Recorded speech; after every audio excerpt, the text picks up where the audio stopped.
بسم اللہ الرحمن الرحیم۔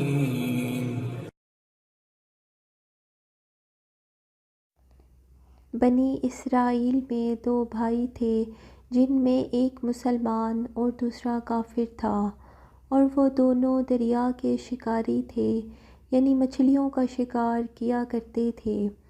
کافر بت کو سجدہ کرتا، مگر جب مچھلیوں کے لیے دریا میں جال ڈالتا اور جب جال ڈالتا تو اس میں اس قدر مچھلیاں آ جاتیں تو ان کو کھینچنا مشکل ہو جاتا، مگر مسلمان کے جال میں صرف ایک ہی مچھلی آتی اور وہ اس پر صبر کے ساتھ خدا کا شکر ادا کرتا۔ اتفاقاً ایک روز مسلمان کی بیوی مکان کی چھت پر گئی تو اس کی نظر کافر کی بیوی پر پڑی، جو بہترین لباس سے آراستہ تھی۔ یہ دیکھ کر مسلمان کی بیوی کے دل میں وسوسہ پیدا ہو گیا کہ اے کاش میں بھی ایسی ہوتی۔ تو کافر کی بیوی بولی کہ تم اپنے شوہر کو آمادہ کر لو، وہ بھی میرے شوہر کے معبود یعنی بتوں کو پوجا کرے، تاکہ تو بھی میری طرح مالدار ہو جائے۔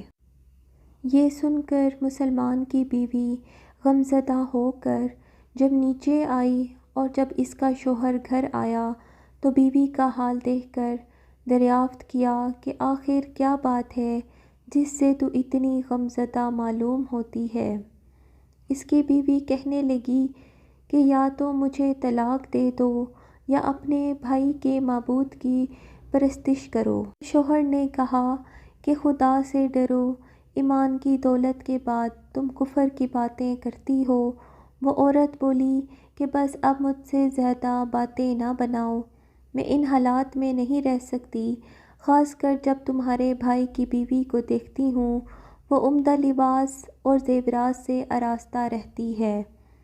جب اس مرد مومن نے دیکھا کہ عورت زور پر اتر آئی ہے اور اس کا اصرار بڑھ گیا ہے تو اس نے عورت کو تسلی دی اور کہا کہ اچھا، گھبرانے کی ضرورت نہیں، میں کاریگروں کے پاس جا کر مزدوری کروں گا اور روز تجھے 2 درہم دے دیا کروں گا، اور ان 2 درہم سے تو اپنی حالت کو درست کر لینا۔ یہ سن کر عورت کو کچھ تسکین حاصل ہوئی۔ صبح سویرے وہ مرد مومن روزی کی تلاش میں نکلا، مگر اس کو روزی نہ ملی۔ وہ شہر شہر گاؤں گاؤں کی خاک چھانتا رہا، لیکن کسی نے اس کی مدد نہیں کی۔ بالآخر وہ دریا کے کنارے گیا اور اللہ کی عبادت میں مصروف ہو گیا، اور رات کو جب گھر آیا تو بیوی نے پوچھا کہ آج تم کہاں تھے؟ وہ کہنے لگا میں بادشاہ کی خدمت میں تھا، بادشاہ نے مجھ سے 30 دن کام کرنے کی شرط رکھی ہے۔ اس کی بیوی بولی کہ آخر وہ بادشاہ تمہیں کیا دے گا؟ تو وہ بولا کہ میرا بادشاہ بڑا کریم ہے اور اس کے خزانے مال و دولت سے بھرے ہوئے ہیں، وہ مجھے دے گا جو میں چاہوں گا۔ چنانچہ وہ اسی طرح اپنے رب کی عبادت میں مصروف ہوا۔ جب تیسری رات ہوئی تو بیوی نے کہا سنو میاں، اگر تم نے کل مجھے مزدوری نہ لا کر دی تو مجھے طلاق دے دینا۔ یہ سن کر اس کی پریشانی لاحق ہو گئی، اور تیسری صبح کو اس نے بھی ایک یہودی سے کہا کیا تم مجھے کسی مزدوری پر لگا لو گے؟